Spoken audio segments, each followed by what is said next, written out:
Everyone. देखिए बेटा, civics में कल मैंने आपको जहाँ तक पढ़ाया था उससे आगे आज करा रही हूँ। फीचर्स ऑफ डेमोक्रेसी कराए थे कल।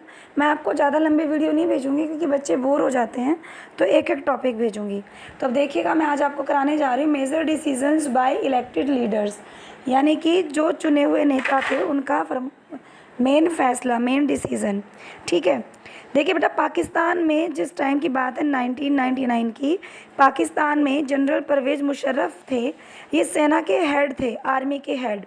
तो इन्होंने अपनी सेना के ताकत के बल पर वहाँ की सरकार का तख्ता पलट कर दिया। मतलब कि उन्होंने उस गवर्नमेंट से ज़बरदस्ती क्या ले लिया, ओवरथ्रोन कर दिया डेमोक्रेटिक गवर्नमेंट को। वहाँ पे डेमोक्रेसी थी, इलेक्शन होते थे, तब जनता अपने लीडर को चुनती थी। लेकिन इन्होंने अपनी सेना को लेकर अटैक करके और अपने आप को वहाँ का नेता घोषित कर दिया, लीडर घोषित कर दिया। इसे बोलते हैं कि क्या कर देना, गवर्नमेंट को मतलब ओवरथ्रो कर देना। ठीक है, उसके बाद में क्या था बेटा, जो वहाँ की चुनी हुई गवर्नमेंट थी, चुनी हुई सरकार थी, उसे इन्होंने हटा दिया और ख़ुद वहाँ का जो मेन चीफ एग्जीक्यूटिव था, मेन कार्यकर्ता, अपने आप को डिक्लेयर कर दिया। बाद में इन्होंने खुद को राष्ट्रपति भी बना दिया, प्रेसिडेंट बना दिया। और 2002 में एक जनमत संग्रह मतलब रेफरेंडम होता है।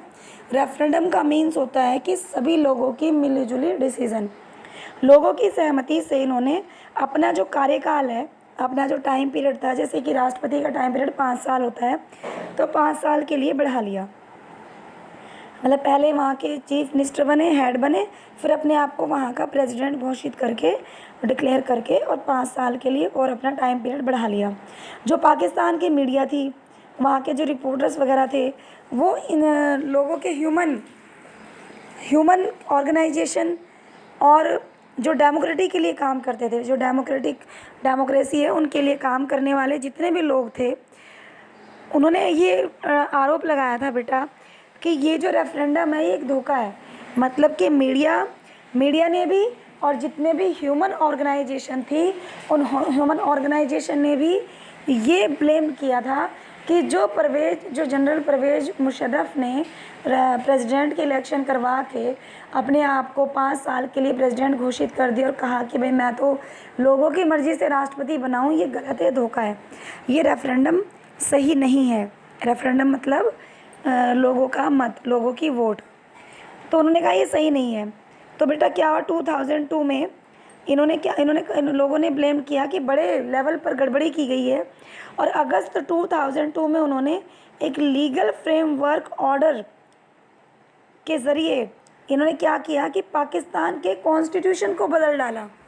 देखिए बेटा, इसमें दिया हुआ है ना कि जो अगस्त में 2002 में किसने जनरल परवेज़ मुशर्रफ ने, जो पाकिस्तान का संविधान था, जो उसमें कानून लिखा हुआ था, रूल लिखा हुआ था, तो उस रूल के अकॉर्डिंग मतलब ये चलना चाहते थे, लेकिन रूल के अकॉर्डिंग तो चले नहीं। रूल के अकॉर्डिंग चलते तो राष्ट्रपति ना बनते, तो इन्होंने उसी में चेंजेस कर दिए।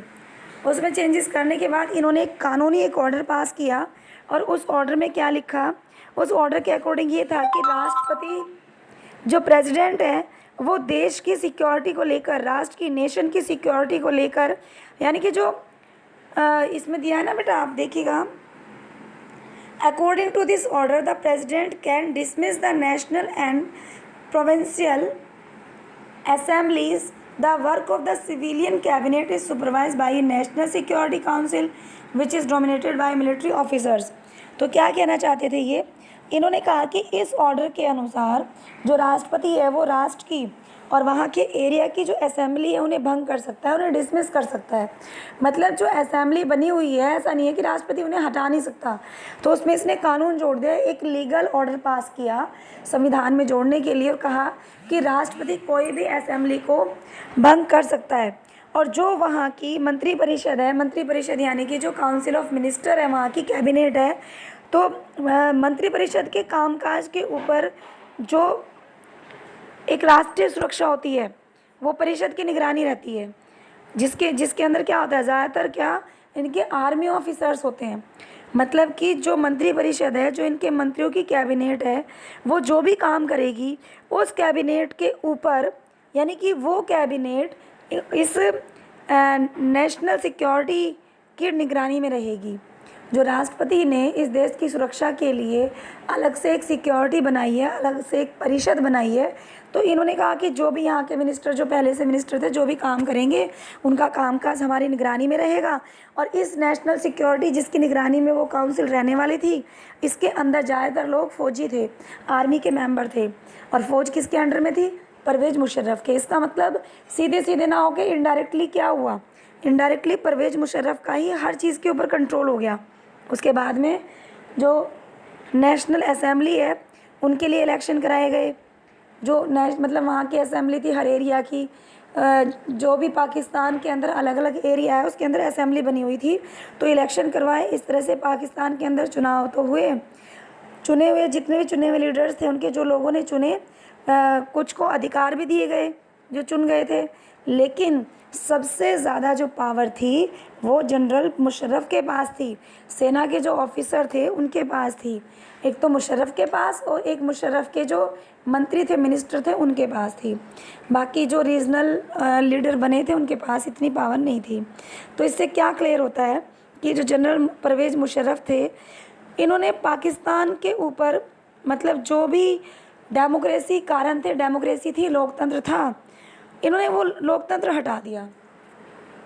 लोकतंत्र हटा दिया और लोकतंत्र अपनी लैंग्वेज में इन्होंने कई कारणों से पाकिस्तान को लोगों की नज़रों में कह दिया कि लोकतंत्र ही है, ये डेमोक्रेसी ही है। क्योंकि हम डेमोक्रेसी में जैसे लोगों को अधिकार मिलते हमने अधिकार दिए, जैसे लोग वोट देते हमने वोट दिलवाई, इलेक्शन करवाए।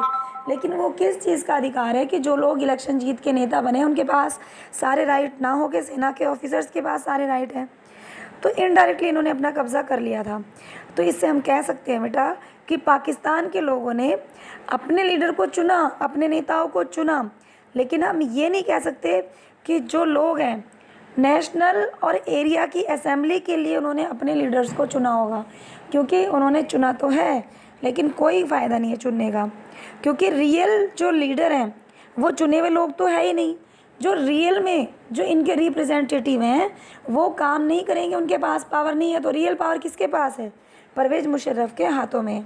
और परवेज़ मुशर्रफ को जनता ने नहीं चुना, तो हम कह सकते हैं कि वहाँ पे डेमोक्रेसी नहीं थी। तो वहाँ पे तानाशाह वाली गवर्नमेंट थी।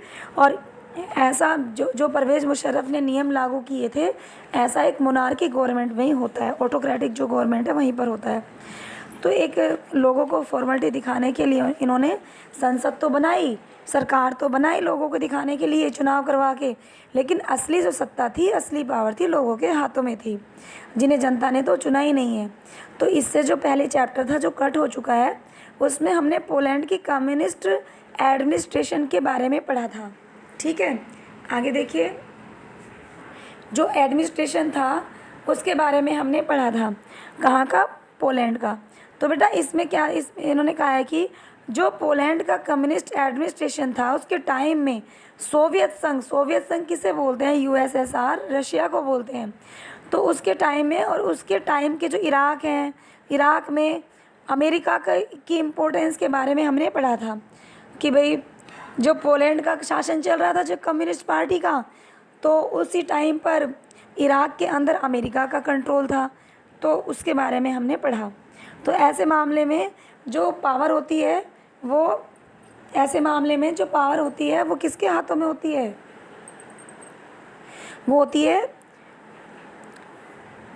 विदेशी शक्तियों के हाथों में। विदेशी शक्तियाँ समझते हो? फॉरेनर्स के हाथों में। जैसे कि इटली के ऊपर अमेरिका का बड़ा रोल था। तो इटली अलग देश है, यूरोप की कंट्री है, और अमेरिका अलग कॉन्टिनेंट है, अमेरिका की कंट्री है यूएसए। ठीक है बेटा। तो इन्होंने कहा कि पावर किसके हाथों में थी? अमेरिका के हाथों में थी।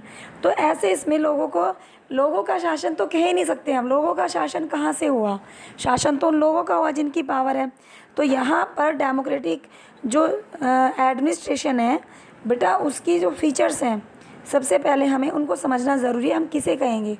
क्योंकि लोग खुद की सरकार बना रहे हैं, खुद ही उसे एडमिनिस्ट्रेटिव बोल रहे हैं, तो वो नहीं है। ठीक है, अब देखिए बेटा, इन्होंने कहा है कि क्या होता है लास्ट है इसमें इन्होंने दिया है लास्ट में। देखिए जो ब्लैक वर्ड्स में है, बिल्कुल लास्ट में पेज के ये वाला पढ़ाने जा रही हूँ जहाँ पे टिक लगाया है। तो इसमें इन्होंने कहा है कि जो डेमोक्रेसी है, लास्ट डिसीज़न लेने की पावर लोगों के द्वारा जो इलेक्ट किए गए पीपल हैं उनके पास होनी चाहिए, तब हम कह सकते हैं कि वहाँ डेमोक्रेसी है। लेकिन यहाँ पर पावर जो थी वो लोगों के हाथों में नहीं थी, ठीक है, तो वहाँ पे डेमोक्रेसी नहीं है। तो आज के लिए बस इतना ही। कल मैं आपको जो पढ़ाऊँगी free and fair electoral competition, यानी कि स्वतंत्र और निष्पक्ष चुनावी मुकाबला, कल ये कराऊँगी, ठीक है बेटा, क्योंकि चैप्टर को धीरे धीरे समझना ज़रूरी है। उसके बाद अभी चैप्टर हमारा बहुत रहता है। चलिएगा बेटा, आज के लिए बस इतना ही। ओके क्लास, वीडियो को ध्यान से सुनना। थैंक यू बेटा।